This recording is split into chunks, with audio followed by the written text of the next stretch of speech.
Let me really get to the core of the matter, because the core of the matter is, who are you? Most of us have no idea who we really are because we think we're something called our self-concept. This idea of who you are is an idea we all walk around with. And lots of times we associate ourselves with this attribute or this accomplishment or this achievement. And it's all based on an idea of who we are. It's called our self-concept. So our self-concept is an idea. That's it. It's a concept. It isn't really who we are. It's the idea of who we are that we carry around. That comes from our structured thinking, our analytical self that's trying to sort of define us as a success-seeking, functional human being. Like, I'm good at this, so I should do this. I should please these people. It's where all our shoulds come from. It's the novel about our life that's being written. It's not a real life. It's not our autobiography. It's the way we interpret our life. And if we did a survey of other people who said, please describe you to me, they would have all different kinds of ideas based on their experience of you. So we have this thing called the self-concept. It's totally perfectionistic because it has absolute standards of black and white. Either you're a success or you're not. It's not you're kind of a success or you're successful at a few things. You're either good or you're bad. You're either a winner or you're a loser. It thinks in categories. So there's this other part of us, this practical side, the part I call practical thinking, or this common sense side. And what that side is doing is always comparing ourselves to others. It's our social self. So how do I compare to my colleague at work? Or how do I compare to my father? Or compare to my mother? Or compare to the people that I see on TV or in the movies? And how do I compare to Tom Cruise or Tom Hanks or Julia Roberts or Julia Childs? It depends who your models are.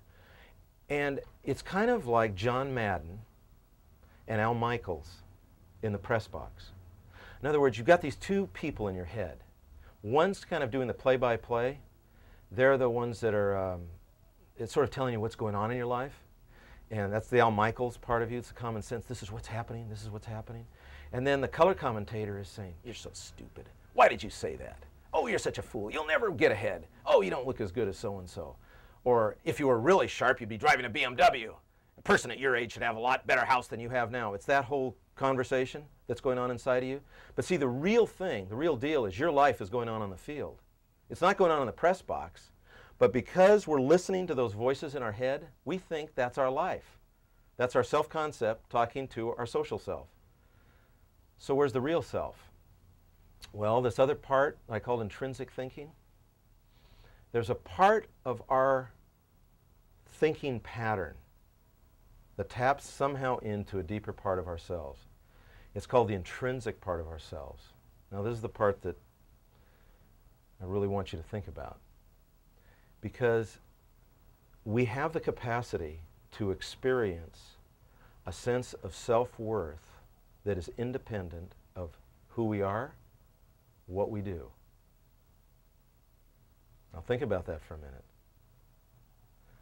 This is a feeling, some philosophers call it enoughness.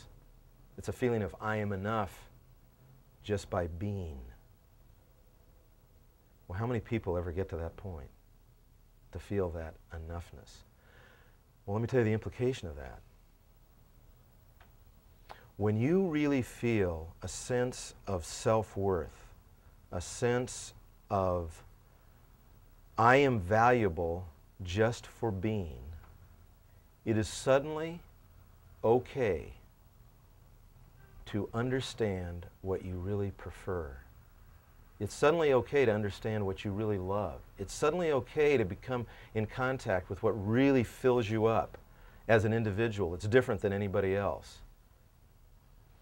Your need to kind of manipulate or control or force others to see the world the way you are disappears.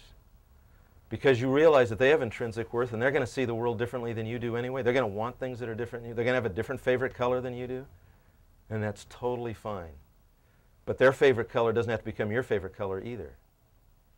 So there's only about 10% of the population that lives in a place where you're routinely in touch with this intrinsic side of yourself. Now, why is that important? It's important because we really don't know what we want. We really can't make good choices. We can't choose the life we really want unless we get in touch with that really intrinsic side of ourselves. Well, to get there, there's one thing you need to do, and that is to get comfortable with silence. Because the only way to get acquainted with this inner core self is to turn off the play-by-play, the Madden and the Michaels talking to each other about your life, and experience your own life as this independent being.